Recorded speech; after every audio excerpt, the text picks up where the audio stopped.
नमस्कार, मैं शालिनी और आप देख रहे हैं टाइम्स ऑफ लेजेंड। आइए बढ़ते हैं आज की बड़ी खबर की ओर। चेतावनी देता हूं, हम 1 इंच भी जमीन नहीं देंगे, वक्फ संशोधन विधेयक पर बोले ओबीसी। लोकसभा में अपने संबोधन के दौरान एआईएमआईएम के प्रमुख असदुद्दीन ओवैसी ने कहा कि मैं सरकार को सावधान कर रहा हूं और चेतावनी दे रहा हूं कि यदि आप वर्तमान लोकसभा में अपने संबोधन के दौरान एआईएमआईएम प्रमुख असदुद्दीन ओवैसी ने कहा कि मैं सरकार को सावधान कर रहा हूं और चेतावनी दे रहा हूं, यदि आप वर्तमान स्वरूप में वक्फ विधेयक संसद में लाते हैं और इसे कानून बनाते हैं तो इससे देश में सामाजिक अस्थिरता पैदा होगी। बता दें कि विपक्ष ने वक्फ विधेयक पर जेपीसी की रिपोर्ट पर आपत्ति जताई है। एआईएमआईएम प्रमुख असदुद्दीन ओवैसी ने कहा है कि मुस्लिम समुदाय ने विधेयक को उसके वर्तमान स्वरूप को खारिज कर दिया है।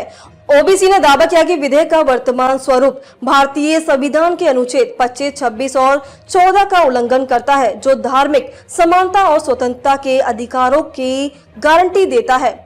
लोकसभा में अपने संबोधन के दौरान एआईएमआईएम प्रमुख ने कहा है कि मैं सरकार को सावधान कर रहा हूं और चेतावनी देता हूं, यदि आप वर्तमान स्वरूप में वक्फ विधेयक संसद में लाते हैं और इसे कानून बनाते हैं तो इससे देश में सामाजिक अस्थिरता पैदा होगी। ओबीसी ने सरकार पर निशाना साधते हुए कहा है कि आप विकसित सरकार बनाना चाहते हैं, आप भी विकसित भारत चाहते हैं और आप इस देश को 80 और 90 के दशक में वापस ले जाना चाहते हैं। अगर ऐसा कुछ नहीं हुआ तो ये आपकी जिम्मेदारी होगी, क्योंकि एक गौरवान्वित भारतीय मुसलमान के रूप में हम अपनी मस्जिद का 1 इंच भी नहीं खोएंगे, हम अपनी दरगाह का 1 इंच भी नहीं खोएंगे, हम इसकी इजाजत नहीं देंगे।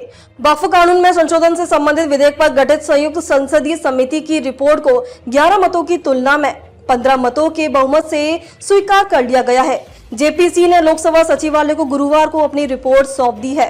विपक्षी सांसदों का आरोप है कि समिति में शामिल भाजपा सदस्यों ने उनकी आपत्तियों को नजरअंदाज किया है और रिपोर्ट में की गई सिफारिशें संविधान की भावना के अनुरूप नहीं है। सांसदों ने आरोप लगाया कि उन्हें कल शाम यानी 28 जनवरी 655 पन्नों की रिपोर्ट मिली है और उन्हें इसका अध्ययन करने और सिफारिश करने का समय नहीं मिला। बता दें कि संयुक्त संसदीय समिति ने आज 16-11 बहुमत से मसौदा रिपोर्ट को स्वीकार किया है। अब तक के लिए बस इतना ही, फिर होगी आपसे मुलाकात। तब तक के लिए नमस्कार हो, देखते रहिए टाइम्स ऑफ लेजेंड।